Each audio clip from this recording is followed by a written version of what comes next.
Soy Braulio Soto y voy a exponer sobre identificación de las propiedades periódicas de los elementos como la electronegatividad. La ubicación de los elementos químicos en la tabla periódica depende de su número atómico. Se ubica por un número atómico creciente y las propiedades presentan se relacionan con ese número. Entonces, al mirar la ubicación de un elemento en la tabla, ya sea un grupo o un periodo, es posible predecir si sus propiedades físicas y químicas, así como su comportamiento químico. Propiedades químicas de los elementos. Son las características químicas que tienen los elementos que varían en forma secuencial por los grupos y periodos. Algunas de estas propiedades son radio atómico, potencial de ionización, electronegatividad, estructura electrónica, afinidad electrónica, violencia iónica, carácter metálico. Ahora les diré las propiedades de los elementos. Electronegatividad. Es la tendencia que tiene un elemento de atraer los electrones de enlace a otros elementos. En la tabla periódica, la electronegatividad aumenta en los periodos de izquierda a derecha y los grupos de abajo hacia arriba.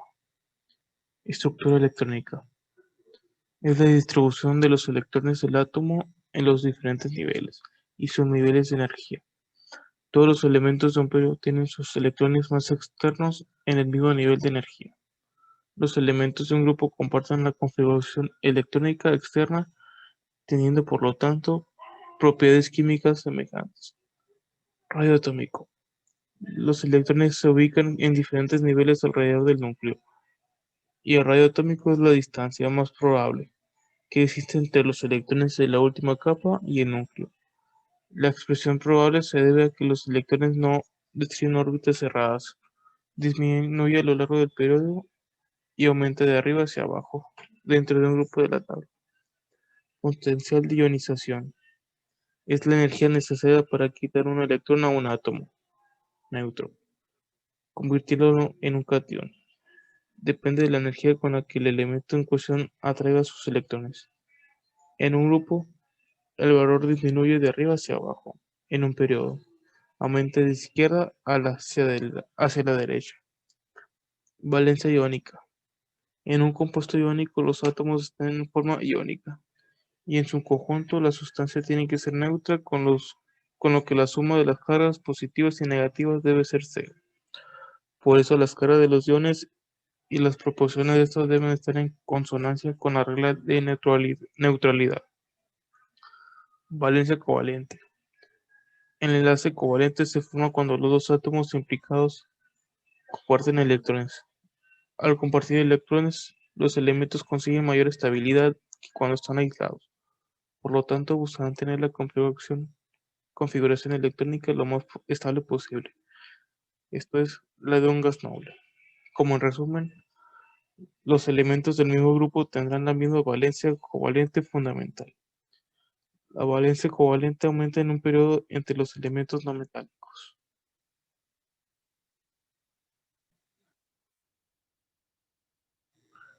Determinación de pH de compuestos inorgánicos. La acidez y alcalinidad responden a la forma de clasificar la reacción de cualquier elemento, sobre todo en medios líquidos. El grado de acidez o alcalinidad se mide a través de una escala de pH, que va del extremo ácido 0 al extremo alcalino 14, y en el centro está el 7, el valor neutro. Las aguas naturales usualmente tienen un pH neutro entre 6 y 5 a 8 y 5. Compuestos inorgánicos. Se agrupan en los óxidos, ácidos, bases y sales. Medición. La forma más rápida, económica y sencilla es utilizar un indicador ácido-base. Es una sustancia colorida que en un valor de pH determinado cambia súbitamente de color. En una sustancia ácida o básica que presenta diferente estructura electrónica, dándole un color característico. Hay muchas sustancias que pueden ser usadas como indicadores ácido-base, y todas tienen un valor particular de pH, en el que cambian de color o viran. El indicador universal es una mezcla de sustancias colorantes que viran de color en diferentes valores de pH, y es lo mismo en el que están impregnadas las tiras de papel de pH. Cambia de color con la acidez, creciente desde el violeta, pasando por el verde neutro. El amarillo hasta el rojo. Las mediciones son sencillas y rápidas, pero con baja precisión, normalmente más menos 1, y cambia de color según la escala. pH metro. Es un aparato empleado para mediciones de pH más precisas. Consta de dos electrodos conectados a un voltímetro. Uno de los electrodos de referencia tiene un valor de potencial constante, mientras que en el otro el potencial varía en proporción directa. Neutralización. En soluciones acuosas se considera la neutralización como la combinación de H más con OH para formar H2O. Por lo tanto, un ácido se neutraliza con una base a través de los H más del ácido y los OH menos de la base. Cálculo del pH. De acuerdo con las concentraciones de equilibrio de H más y de OH menos en agua, la siguiente relación es verdadera para cualquier solución acuosa a 25 grados centígrados. pH más pOH es igual a 14. El pOH de una solución. El pOH indica la concentración de iones de hidroxilo o H-, presentes en una disolución, y es complementario al pH. Por ende, cuando uno aumenta, el otro disminuye.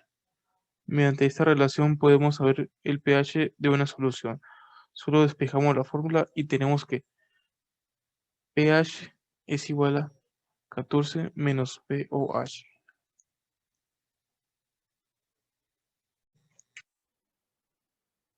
Determinación de elementos y compuestos a la flama. Y se determina con el ensayo de la llama.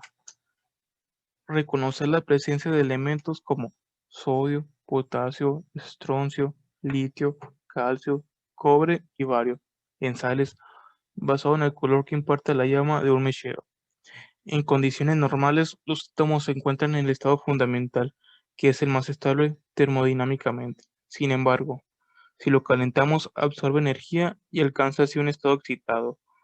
Este estado posee una energía determinada, que es característica de cada sustancia.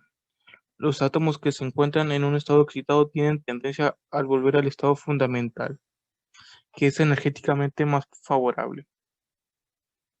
Para hacer esto se deben perder energía, por ejemplo en forma de luz, puesto que los estados excitados posibles son peculiares para cada elemento y el estado fundamental es siempre el mismo. La radiación emitida será también peculiar para cada elemento y por lo tanto podrá ser utilizada para identificarlo. Esta radiación dependerá de la diferencia entre los estados excitados y el fundamento del cual de ley de Planck. Por lo tanto, el espectro de emisión puede considerarse como la huella dactilar de un elemento. Este hecho se conocía ya desde mucho tiempo, antes aún de entender cómo ocurría, porque los químicos han utilizado los ensayos a la llama como un método sencillo de identificación. En la actualidad existen técnicas de análisis basadas en este principio, tales como espectroscopia de emisión atómica, que nos permite no solo identificar, sino cuantificar la presencia de los distintos elementos. Algunos colores de la llama son la llama roja, que es del calcio, llama verde, que es del cobre, llama naranja de sodio, llama rosa del litio, llama violeta del potasio, llama verde pálida del bario y llama azul del plomo. Esas son algunas. Ahora, los elementos. Detecta la presencia de ciertos elementos, principalmente de iones de metales, basado en el espectro de emisión característico a cada elemento. El color de la llama también puede depender de su temperatura. Algunos colores propios de elementos tienen más intensidad, con lo que tapan los de otras sustancias. Para evitar esto, se usan filtros de color o el espectroscopio. El rango de elementos detectados es pequeño, y el ensayo se apoya en la experiencia subjetiva del experimentador. En vez de mediciones objetivas, la prueba tiene dificultad en detectar concentraciones pequeñas de algunos elementos, mientras que puede producirse en un resultado muy fuerte para algunos otros, lo que tiende a ahogar las señales más débiles. Ahora, compuestos. La composición química dentro de las llamas es variable. Los principales compuestos químicos que encontramos dentro de la llama son el propano, el butano, el vapor de agua y el dióxido de carbono. El índice de refracción promedio de la llama es aproximadamente unitario, y la llama se comporta como un gas ideal. Determinación de elementos y compuestos a la flama. Y se determina con el ensayo de la llama.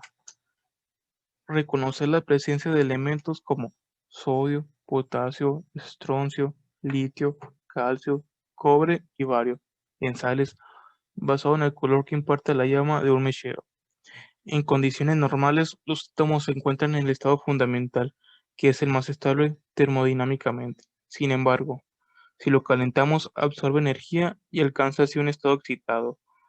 Este estado posee una energía determinada, que es característica de cada sustancia. Los átomos que se encuentran en un estado excitado tienen tendencia al volver al estado fundamental, que es energéticamente más favorable. Para hacer esto se deben perder energía, por ejemplo en forma de luz, puesto que los estados excitados posibles son peculiares para cada elemento, y el estado fundamental es siempre el mismo. La radiación emitida será también peculiar para cada elemento, y por lo tanto podrá ser utilizada para identificarlo. Esta radiación dependerá de la diferencia entre los estados excitados y el fundamento del cual de ley de Planck. Por lo tanto, el espectro de emisión puede considerarse como la huella dactilar de un elemento. Este hecho se conocía ya desde mucho tiempo, antes aún de entender cómo ocurría, porque los químicos han utilizado los ensayos a la llama como un método sencillo de identificación. En la actualidad existen técnicas de análisis basadas en este principio, tales como espectroscopia de emisión atómica, que nos permite no solo identificar, sino cuantificar la presencia de los distintos elementos. Algunos colores de la llama son la llama roja, que es del calcio, llama verde, que es el cobre, llama naranja de sodio, llama rosa del litio, llama violeta del potasio, llama verde pálida del bario y llama azul del plomo. Esas son algunas. Ahora, los elementos. Detecta la presencia de ciertos elementos, principalmente de iones de metales, basado en el espectro de emisión característico a cada elemento. El color de la llama también puede depender de su temperatura. Algunos colores propios de elementos tienen más intensidad, con lo que tapan los de otras sustancias. Para evitar esto, se usan filtros de color o el espectroscopio. El rango de elementos detectados es pequeño, y el ensayo se apoya en la experiencia subjetiva del experimentador. En vez de mediciones objetivas, la prueba tiene dificultad en detectar concentraciones pequeñas de algunos elementos, mientras que puede producirse en un resultado muy fuerte para algunos otros, lo que tiende a ahogar las señales más débiles. Ahora, compuestos. La composición química dentro de las llamas es variable. Los principales compuestos químicos que encontramos dentro de la llama son el propano, el butano, el vapor de agua y el dióxido de carbono. El índice de refracción promedio de la llama es aproximadamente unitario, y la llama se comporta como un gas ideal.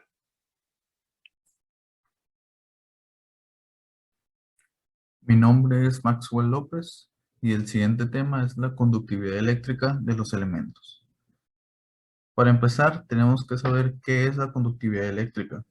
Esta es la capacidad que tiene una sustancia o materia, en este caso un elemento, para permitir el paso de la corriente eléctrica a través de sí, es decir, transportar electrones.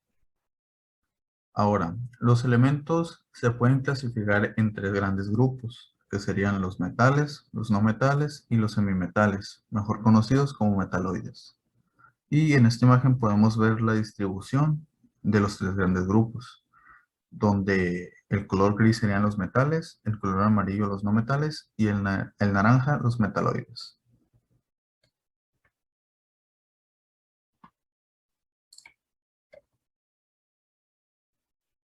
Ahora, la comprobación de la conductividad eléctrica de los elementos. Para que un elemento conduzca la electricidad, siempre debe de haber cargas libres. ¿Cómo podemos saber que dicho elemento tiene cargas libres? Esto lo podemos saber estudiando sus enlaces. Ahora, el primer enlace sería el enlace covalente, que en este no hay cargas libres, ya que son compuestos neutros y los electrones están confinados en los enlaces. Estos enlaces covalentes los podemos encontrar en los elementos no metálicos. El segundo tipo serían los enlaces metálicos, que siempre tienen electrones libres, por lo tanto conducen la electricidad en cualquier estado. Esto lo podemos encontrar en elementos metálicos. Y el tercer tipo de enlace es el enlace iónico, que aquí podemos encontrar dos situaciones. La primera, donde estemos en temperatura ambiente, que ahí siempre serán sólidos, por lo tanto las fuerzas de cohesión son muy altas. Debido a esto no hay cargas libres y por lo tanto no conducen la electricidad. Y la segunda situación es cuando están en estado líquido o en disolución, que en este sí hay cargas libres y sí conducen a electricidad. El siguiente tema sería la comprobación de las reacciones químicas. Aquí tenemos 5 reacciones químicas. La primera es la reacción de síntesis o combinación. Es cuando dos o más sustancias, elementos o compuestos se combinan para dar un solo producto. En este caso, A más B da como producto AB. En el ejemplo tenemos al ácido clorhídrico más el amoníaco, que nos da como producto el cloruro de amoníaco. En la segunda reacción, que es la de descomposición, una sola sustancia se fragmenta o se descompone para dar dos o más sustancias distintas. En este caso, AB nos da como resultado A más B.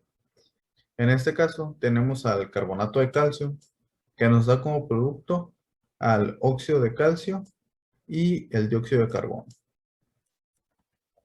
El tercer punto, la reacción de desplazamiento simple, es cuando un elemento reacciona reemplazando a otro en un compuesto, produciendo un elemento y un compuesto diferente. En este caso, A más BC nos da como producto AC más B. En el ejemplo tenemos al cobre y al ácido sulfúrico, que nos da como producto el sulfato de cobre y hidrógeno.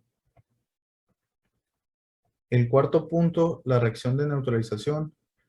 Esta es una reacción entre un ácido y una base, produciendo sal y agua. En este ejemplo tenemos al hidróxido de calcio más el ácido clorhídrico, que nos da como producto al cloruro de calcio y 2 moléculas de agua. La última reacción es la de óxido y reducción. Es cuando alguno de los elementos se oxida o se reduce. En este ejemplo tenemos el dicromato de calcio más el ácido clorhídrico, que nos da como productos el cloruro de potasio, el cloruro de cromo y el cloro. Ahora, en los reactantes tenemos que el cromo trabaja con una valencia de +6 y en el ácido clorhídrico el cloro trabaja con una valencia de -1. En cambio, en los productos, el cromo trabaja con una valencia de +3 y el cloro con una valencia de 0. El cromo pasó de +6 a +3. Quiere decir que ganó electrones. Por lo tanto, se dice que el cromo se reduce. Y el cloro trabaja con una valencia de -1 y pasó a 0. Es decir, perdió electrones y se dice que se oxida.